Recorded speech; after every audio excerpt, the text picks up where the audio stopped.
Ora, muito boa tarde. Eu chamo-me Fernando Azevedo. Antes de mais, quero agradecer à organização pelo convite e felicitar também por estes primeiros passos que estão a dar, que estão a fazer um excelente trabalho aqui ao nível do desenvolvimento desta fileira. Eu sou atualmente presidente de uma cooperativa de pequenos frutos chamada Minho Berry Coop, portanto está sediada em Ponta Barca, no Minho, e vim cá não para falar da cooperativa, mas sim para falar de associativismo. Ora, o associativismo agrícola constitui uma alternativa necessária, a meu ver, e uma forma de viabilizar a atividade económica, neste caso, possibilitando que nós, os produtores, eu também sou produtor, não disse, há cerca de 6 anos, portanto, ter um caminho, de certa forma, mais efetivo para participarem neste negócio de forma organizada, com o objetivo, claramente, de ter melhores condições de vida e de produção. Nós podemos olhar para este slide e verificar que o associativismo engloba aqui, portanto, várias vertentes: associações, confrarias, cooperativas, federações e organizações de produtores. O associativismo agrícola permite reforçar a capacidade competitiva das empresas agrícolas através da partilha dos recursos, portanto, da partilha também dos riscos e das oportunidades ou a capacidade de intervenção dos profissionais agrícolas na sociedade. O associativismo agrícola compreende estes três tipos distintos de associações. Temos, primeiramente, associações socioprofissionais, portanto, que defendem aqui os interesses sociais e profissionais dos agricultores, associações socioeconómicas, portanto, que incluem aqui a vertente económica, que é o caso, por exemplo, das cooperativas agrícolas, e associações de fileira, nomeadamente encarrega-se aqui da produção, transformação, indústria e comércio. Ora, como produtores, todos nós acho que já sentimos grandes dificuldades. Eu coloquei aqui algumas que considero relevantes. Portanto, colocação da produção do próprio produtor, que geralmente são nós temos aqui produtores, grandes produtores aqui em palco, com grandes áreas, mas a realidade nacional é um bocadinho diferente. Portanto, existem muitos produtores, mas com pequenas parcelas de 1 hectare, 2 hectares, e é um bocadinho essa a realidade na zona norte de Portugal. Portanto, há uma dificuldade imensa em concentrar, neste caso, quantidade para poder ter poder de negociação. Portanto, falta de quantidades de produção relevantes para mercados externos, a falta de mão de obra, como já foi referido, apoio legal e técnico, capacidade de processamento, armazenamento da produção.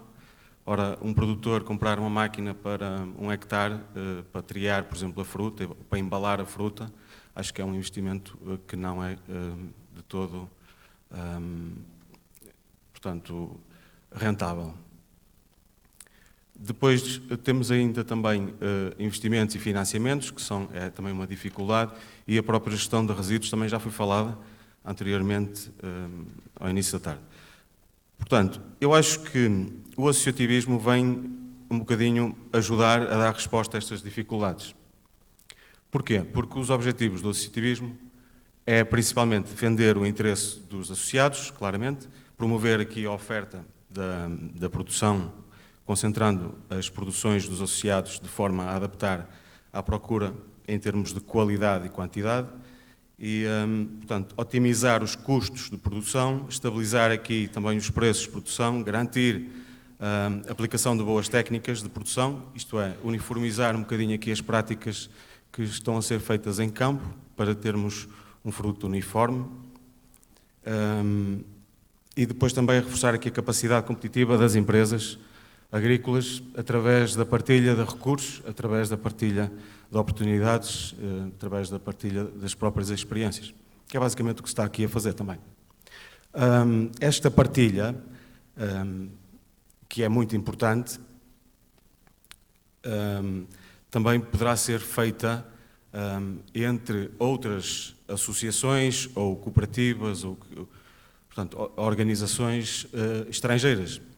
E a minha experiência leva-me a dizer que, portanto, a nossa cooperativa tem dado alguns passos nesse sentido. Portanto, vamos a outros países, a conhecer outras realidades e assim aprendemos que realmente somos muito pequeninos, temos muito que evoluir e é bom sempre, portanto, conhecer outras realidades. Eu trouxe aqui para a mesa só uma pequena diferença entre o que é uma cooperativa e o que é uma associação. Portanto, ambas partilham do associativismo. A principal diferença é que a cooperativa, neste caso, tem uma finalidade, vamos dizer, económica, não tem uma finalidade, isto é, é uma instituição sem fins lucrativos, mas cujos lucros, por assim dizer, são dos associados, são dos sócios. A cooperativa também promove a formação dos sócios e, portanto, realiza a prestação de serviços. Uma associação, portanto, também é uma instituição sem fins lucrativos, mas neste caso pretende promover, por exemplo, os interesses dos associados ou até, por exemplo, como está aqui no slide, promover a melhoria técnica e profissional dos associados. Não tem uma finalidade propriamente económica, mas sim, portanto, de representação de interesses. De forma mais dissecada, aqui, a distinção entre cooperativa e associação. Portanto, os sócios de uma cooperativa, efetivamente, são os donos do património da cooperativa e são os beneficiários diretos. É uma instituição com finalidade económica, mas sem fins lucrativos, portanto, sendo o excedente distribuído de igual modo pelos associados. Portanto, há um objetivo, vou passar ali para o último item, há um objetivo produtivo e comercial, está bem? Possibilita aqui o retorno aos cooperantes. No caso da associação, portanto, os sócios podem não ser os donos do património e os próprios beneficiários. Isto é, uma instituição sem fins lucrativos, onde o excedente deve ser destinado a outra associação ou até à comunidade, por exemplo. Eu estou ligado a uma cooperativa, logicamente que o cooperativismo diz-me bastante. Portanto, tem aqui uma frase que remete um bocadinho para a visão que eu tenho de uma cooperativa. Portanto, as cooperativas já existem há muito tempo, existem há muito tempo no nosso país e no mundo. E têm princípios e valores que eu acho e revejo-me neles. Portanto, esta frase foi escrita por Rui Namorado e diz: a memória do cooperativismo não é um ramo seco esquecido pela história. Pelo contrário, está inscrita no futuro como um horizonte possível marcado pela esperança. Ora, eu acho que a cooperação, neste caso, é o verdadeiro tecido, se quiserem. Ok, eu acelero. Desde sempre que o homem coopera, não só o homem, mas outros seres vivos, está bem? Eu sou professor de Biologia, poderia dar-vos uma aula de Biologia, era uma aula interessante sobre o que é a cooperação entre animais, mas cooperar é muito importante. É importante de forma a que todos atingem aquele objetivo. Portanto, é um movimento moderno, baseado em princípios e valores, e como eu tenho que avançar, os valores são muito simples, estão aqui descritos, eu não vou estar aqui, portanto, a ler, mas estamos a falar de igualdade, democracia, portanto, cada pessoa tem direito a manifestar o seu voto, autorresponsabilidade, autoajuda, solidariedade, equidade, transparência e honestidade. Claramente que há requisitos para se pertencer a uma cooperativa, primeiramente ser produtor e depois tem aqui uma parte que é muito importante, que é uma joia que é paga. É lógico que se o sócio é dono da cooperativa, ele tem que participar de forma financeira na cooperativa, então tem que pagar uma joia. Cumprir com entregas de fruta, de ter a certificação Global Gap, que é muito importante neste caso para a fruta que é exportada, participar ativamente nas assembleias gerais, porque são aí que se tomam as decisões. Portanto, mesmo a finalizar, então, o associativismo é a expressão, o exercício da liberdade e exemplo de vida democrática. É uma escola de vida coletiva, de cooperação, de solidariedade, de generosidade, de independência, de humanismo e cidadania. Eu não quero ser utópico, mas é realmente o que eu acho de que deve ser, portanto, o espírito do associativismo. Concilia valor coletivo e individual. Obrigado.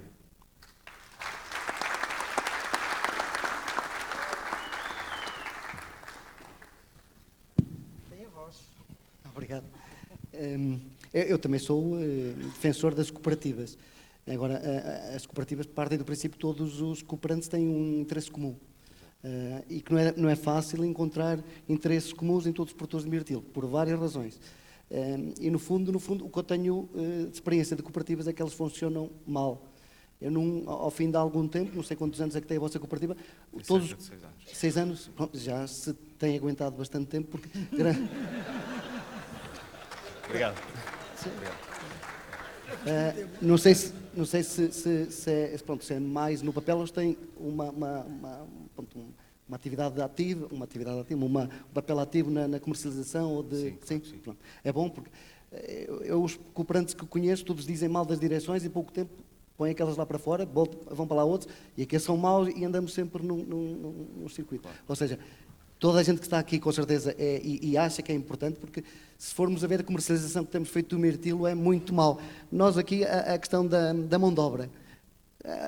Os nossos colhedores, se calhar, não colhem tanto como os colhedores na Alemanha ou na Holanda. Eles lá colhem médias de 15, falaram-me em 20 quilos por hora. Os meus colhedores, com certeza da mesma nacionalidade, colhem-me 5, 4, 3. As plantas podem ter alguma importância, mas tudo isto faz parte, ou faz preço do produto final, ou o ganho do produto final. E depois é a questão da comercialização, que com certeza vamos falar à frente, que as cooperativas tinham um papel importante, se funcionassem bem. O que eu tenho visto, os privados não têm funcionado bem, quanto a mim, mas pelo menos são os únicos que estão a dar saída, estão a dar alguma saída ao mirtilo, não é? Com preços pior ou melhor, pelo menos têm dado alguma solução. As cooperativas, pelo contrário, o que eu tenho visto, e estou a ser, se calhar, muito, não estou a ser, estou a ser, a falar de todas, se calhar há muitas que funcionam bem.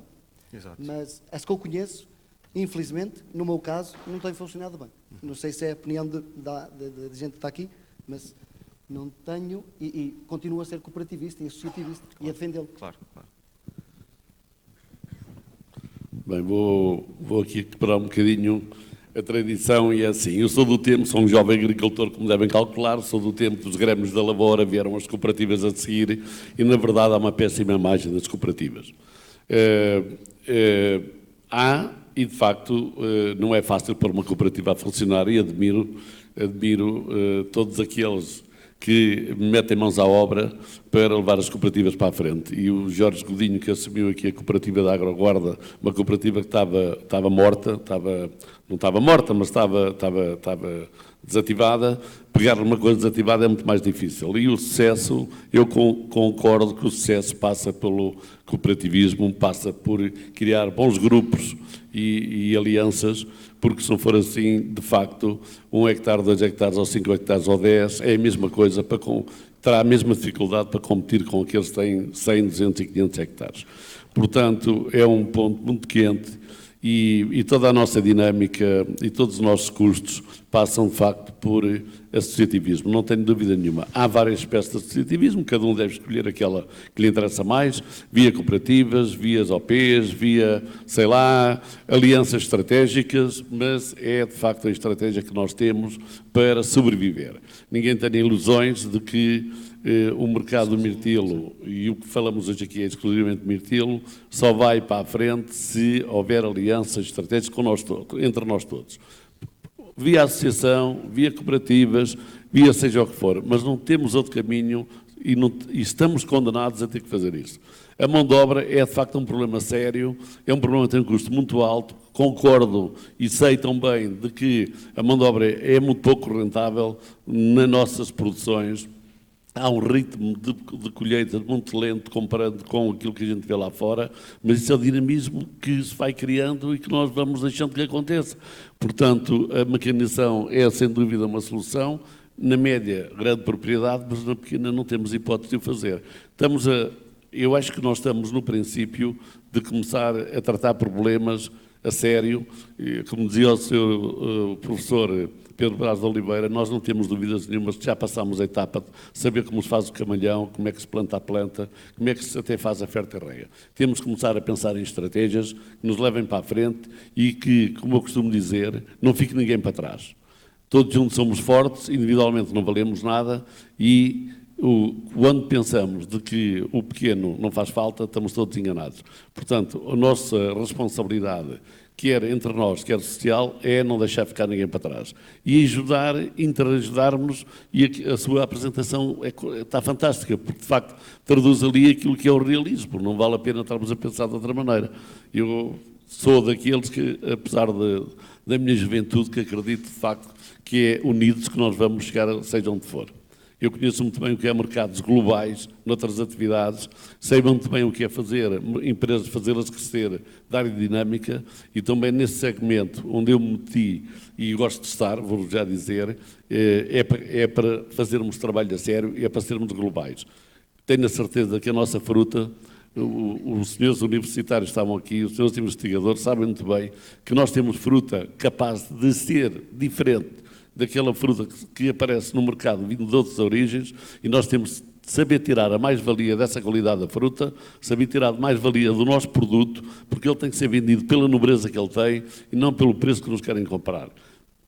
Mas isso só conseguimos fazê-lo como? Com associativismo, com robustez das nossas organizações e trabalhando, sem dúvida nenhuma.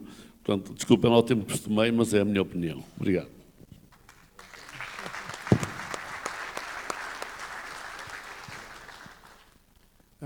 Portanto, em relação ao cooperativismo e associativismo, eu venho de uma zona do país que é o Alentejo, em que ainda há muitos fantasmas com o cooperativismo.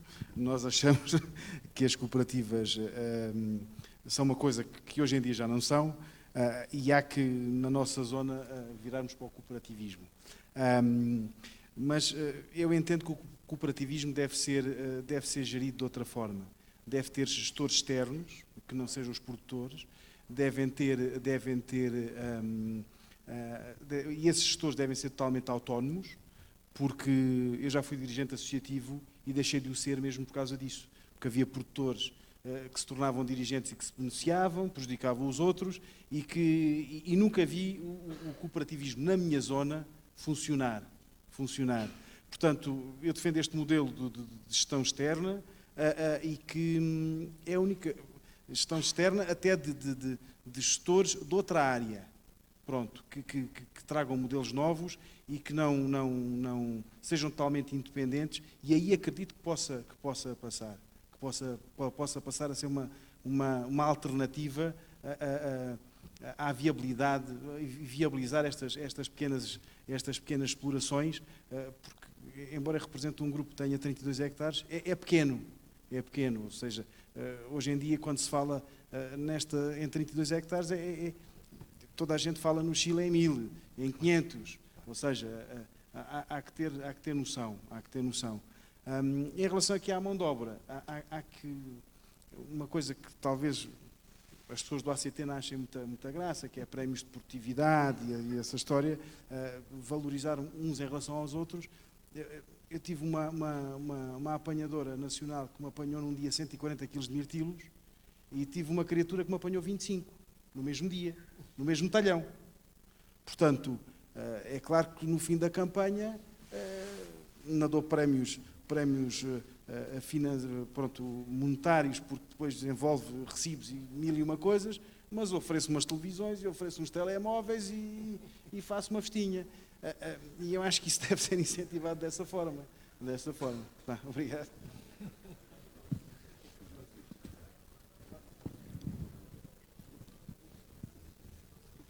Eu há pouco pensei que o microfone ia voltar e acabei por não falar da questão da mão de obra em Severo de Voga. Nós em Severo de Voga temos problemas de mão de obra, quanto mais não seja porque toda a gente tem mirtilos e na altura da apanha não se consegue pedir às pessoas que venham a apanhar a nossa exploração porque estão efetivamente a apanhar da deles. E muito bem. Para além disso, nós temos que recorrer sempre. Nós, no caso da Quinta da Remoia, temos funcionários ao longo do ano inteiro e daí também termos procurado uma maior amplitude de maturação de fruto. Nós temos 32 variedades de produção de mirtilos, começamos a produzir em maio e vamos tentar produzir agora com a introdução da Centra Blue até finais de setembro, e depois temos a produção das framboesas e das amoras que nos permite de alguma forma distribuir os custos de produção. De qualquer forma, para além dos trabalhadores fixos que temos obviamente a mão de obra familiar e a mão de obra dos reformados, que felizmente são alguns, e que são os únicos que estão disponíveis para fazer a apanha.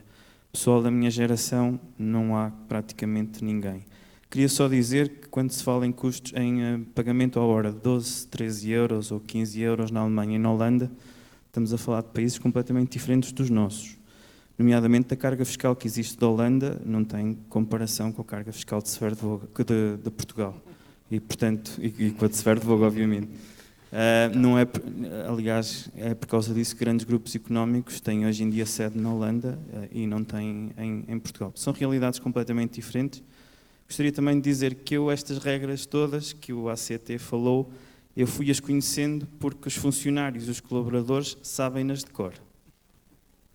E portanto, quando sai uma regra nova, eles sabem, são os primeiros a dizer-nos. Relativamente ao associativismo, eu acho que há associações a mais. Acho que há cooperativas a mais. Estão aqui 200 produtores de mirtilos, digo eu, e estão aqui para umas 20 e tal associações e cooperativas. Isso não faz sentido nenhum. Num país tão pequeno como o nosso, e se calhar a nossa escala é o nosso maior problema, nós somos demasiado pequenos, deveria haver meia dúzia de associações que fizessem a nossa representação e o escoamento do nosso fruto. Porque apenas quando nós vemos aqui produtores que têm milhares de hectares de mirtilos, eles conseguem efetivamente ter escala e conseguem negociar os melhores preços.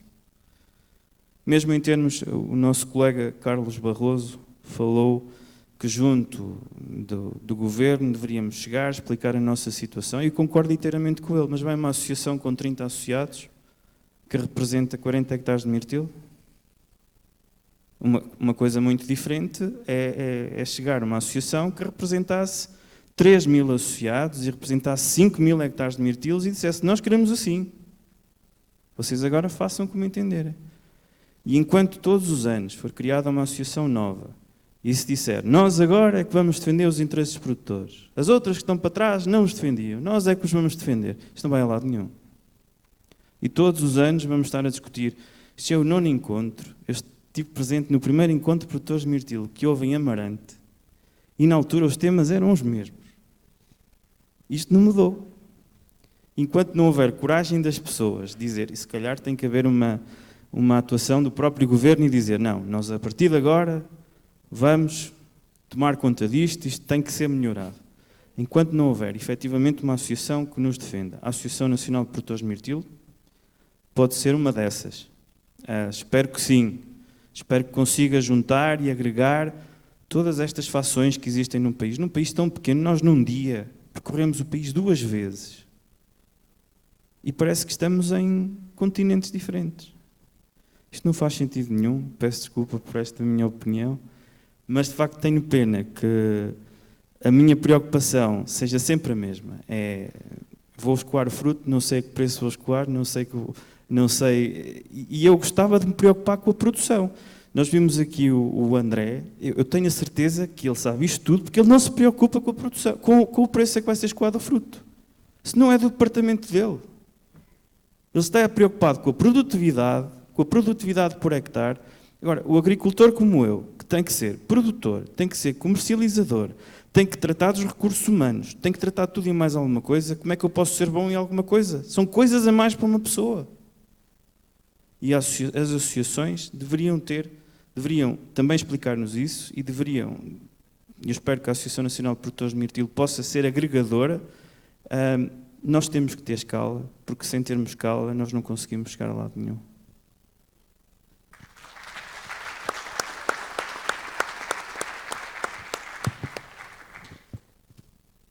Eu gostava de distinguir aqui entre duas coisas. Por um lado, há um problema de, se quiserem, micro, não é? Portanto, cada um de nós tem que gerir o seu negócio o melhor possível. Obviamente que quanto mais pequena a exploração, mais sentido faz juntarem-se mais produtores para terem mais poder de negociação, quer a comprar, quer a vender. Isso acaba por ser uma vertente desta história do associativismo, mas que é um bocado para resolver um problema de gestão, de escala, dos meus custos. Eu quero vender melhor e quero comprar melhor e, portanto, tenho que me juntar com mais pessoas.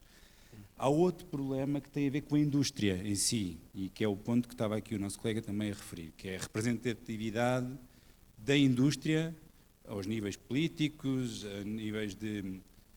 Outra coisa que eu acho também importante é a história da visibilidade dos mirtilos a nível nacional, por exemplo. Eu a este título gostava de dar um exemplo.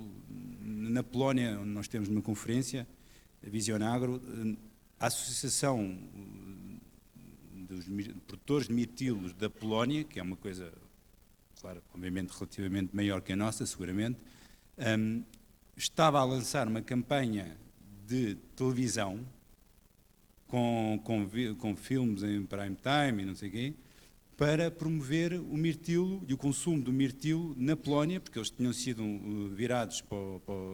estavam virados para a exportação e acharam que a determinada altura tinham que se virar mais para o mercado interno e que realmente os polacos não consumiam mirtilo. Isto é a Polónia, não é? E portanto a associação local o que resolveu fazer foi uma campanha de televisão em que se juntou com internet, uma campanha normal portanto, eu acho que as associações podem resolver este tipo de problemas, podem-nos representar melhor realmente perante as elites políticas, podem-nos representar melhor para fazer coisas que nós sozinhos não conseguimos fazer. Agora, para resolver problemas individuais de escala, de negociação, não sei se até que ponto é que funciona, por as razões todas já foram ditas aqui. Obrigado. Bom, o compañero adelantou en unha situación que eu iba a falar neste momento. Antes falábamos de Alemania. Los productores de Alemania, perto de súa quinta, de súa explotación, tenen un mercado de 80 millones de personas que consumen 300 gramos de mirtilo cada un. Nós en Portugal somos 10 millones e non consumimos 20 gramos cada un. Si un traballo da asociación fora convencer al gobierno para facer unha campaña nacional de consumo de mirtilo de Portugal é bon, é súo, consúmelo, vas a estar mellor, hoy estábamos a falar que nosa pel va a ser óptima e noso intestino va a ser espectacular, 100 gramos máis son 1 millón de kilos, 200 gramos máis por persona son 2 millones de kilos de consumo no mercado portugués. E 2 millones de kilos ya é un bolo que nos podemos repartir entre todos os produtores. Esa é unha reflexión. A segunda reflexión é un produtor souciño non ten hipótesis ninguna de progresar.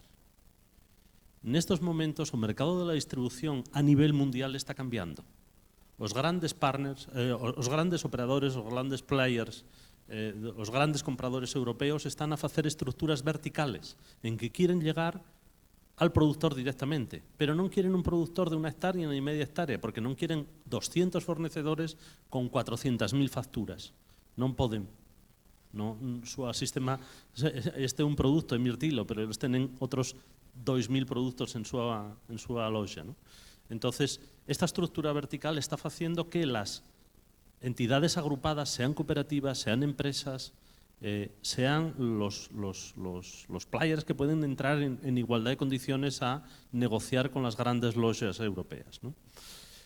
Entonces, resumiendo, un productor suciño no tiene... Hoy por la mañana, esta mañana, estábamos a oír a alguien de la administración que estaba muy orgulloso de haber gastado no sé cuántos millones de euros en no sé cuántos millones de explotaciones. Yo fiqué totalmente desencantado. Ese no es el modelo de ayuda. A media das explotaciones era un 1,4. Alguén acha que con 1,4 a explotación va a ser rentable e pode ser profesional e ten dinero para facer Global Gap e pagar a un técnico e poder automatizar e poder facer 1,4? Yo nestos meses que estou en Portugal estou a ver quintas sin tela, sin sistemas de fertirrega ou con sistemas de fertirrega ineficientes, productividades en quintas de 6, de 7 anos, de 2.000, 3.000, 5.000 kilos a la hectárea. Pode ser eso productivo, pode ser eso rentable. O traballo ten que empezar por aí. Há que remover el sistema de ayudas de arriba abajo, só se pueden ayudar a explotaciones que vayan a ser rentables y hay que empezar a meter dinero público de esas mismas ayudas en hacer que las instalaciones actuales se agrupen y empiecen a ser rentables, mejorándolas, poniendo túneles, mejorando los sistemas de fertirrega, automatizando, monitorizando, pudiendo pagar técnicos en común, cosas que en este momento cuando vas a falar a los institutos oficiales, todo el mundo pone los ojos en blanco. Nadie sabe de qué estás a falar. Tienen un cuaderno de encargos bello. Non podemos hacer explotaciones ayudadas de máis de 3.300 plantas por hectárea. Un modelo que fai 10 años ya era bello e aínda é nosto teto. Como isto? Non é a forma de traballar, acho. Obrigado.